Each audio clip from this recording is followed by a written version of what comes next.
Assalamualaikum warahmatullahi wabarakatuh.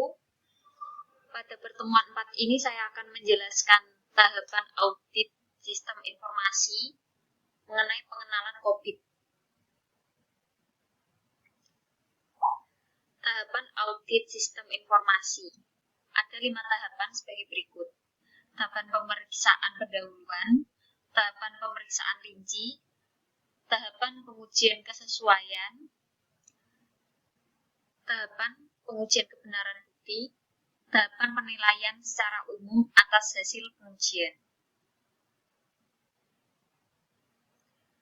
Tahapan penilaian secara umum atas hasil pengujian audit meliputi struktur pengendalian intern yang diterapkan perusahaan yang mencakup pengendalian umum, pengendalian aplikasi,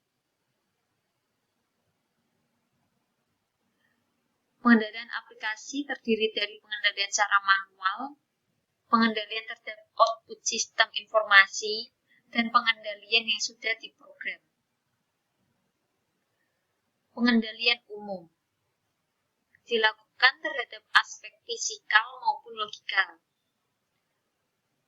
Aspek fisikal terhadap aset-aset fisik perusahaan, sedangkan logikal terhadap sistem informasi di level manajemen.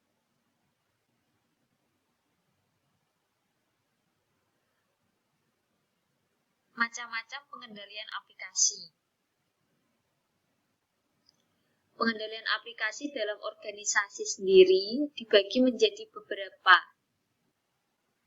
Organisasi aplikasi, akses aplikasi, input, proses, output, master file atau database. Kertas kerja audit adalah catatan yang dibuat auditor tentang prosedur yang diterapkan, pelaksanaan pengujian dan bukti yang diperoleh serta kesimpulan yang diperoleh selama audit.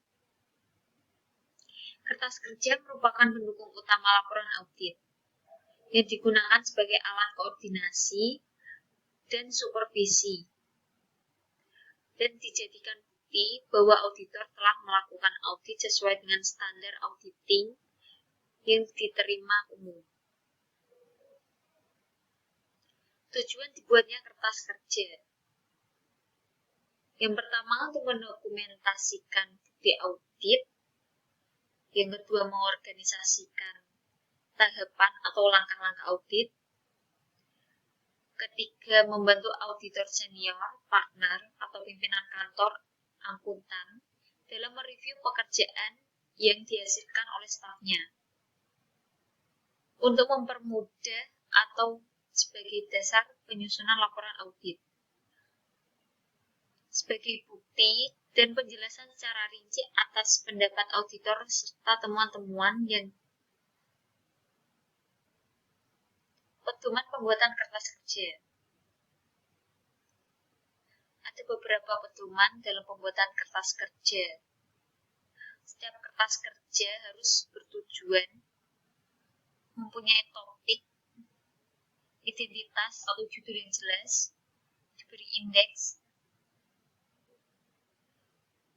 langkah atau prosedur harus dijelaskan, berisi komentar auditor yang mencerminkan kesimpulan, ada paraf dan tanggal pembuatan atau evaluasi, penyimpanan terpisah antara yang sudah selesai dengan yang belum selesai. Jenis kertas kerja ada beberapa, yaitu kertas kerja neraca saldo, jadwal dan analis, memo audit, dan informasi pendukung. Jurnal penyusunan dan pengklasifikasian kembali. Kertas kerja mempunyai fungsi sebagai pendukung pendapat auditor, membantu dalam pengarahan dan pengawasan pekerjaan, dan sebagai penyedia catatan.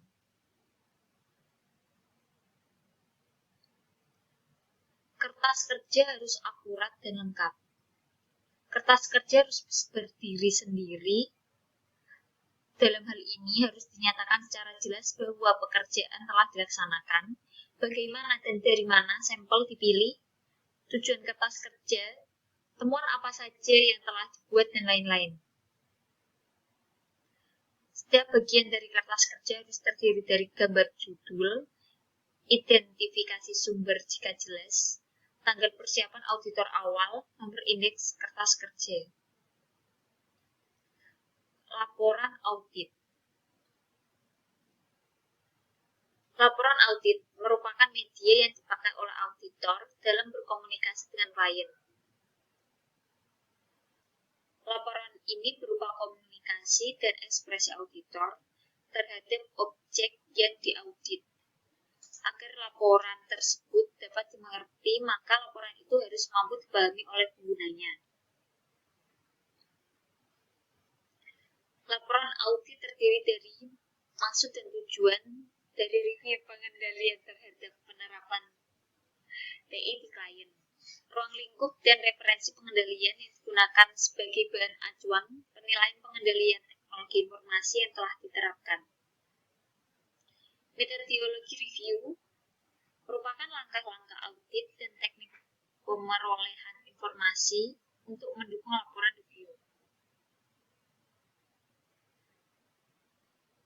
Pernyataan penjelasan hasil review menjelaskan pokok masalah yang dihadapi oleh klien, temuan mendukung kesimpulan masalah, kriteria atau standar, menjelaskan pengendalian yang seharusnya diterapkan oleh klien, kondisi, menjelaskan sebab dan akibat, dan aktivitas terkini.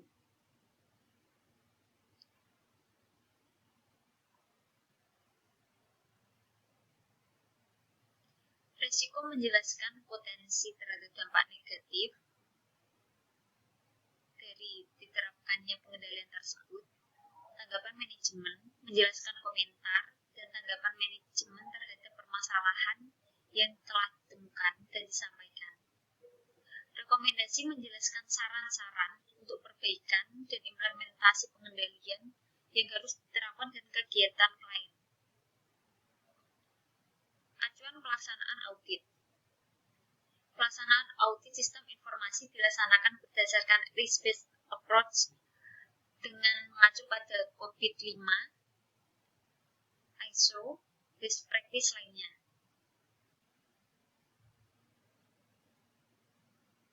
Pelaksanaan audit dilakukan dengan cara yang dapat dilaksanakan adalah penyampaian kuesioner, wawancara, observasi, studi kebijakan, prosedur dan dokumentasi, pengujian dengan penggunaan perangkat lunak. Sekian presentasi dari saya. Terima kasih. Assalamualaikum warahmatullahi wabarakatuh.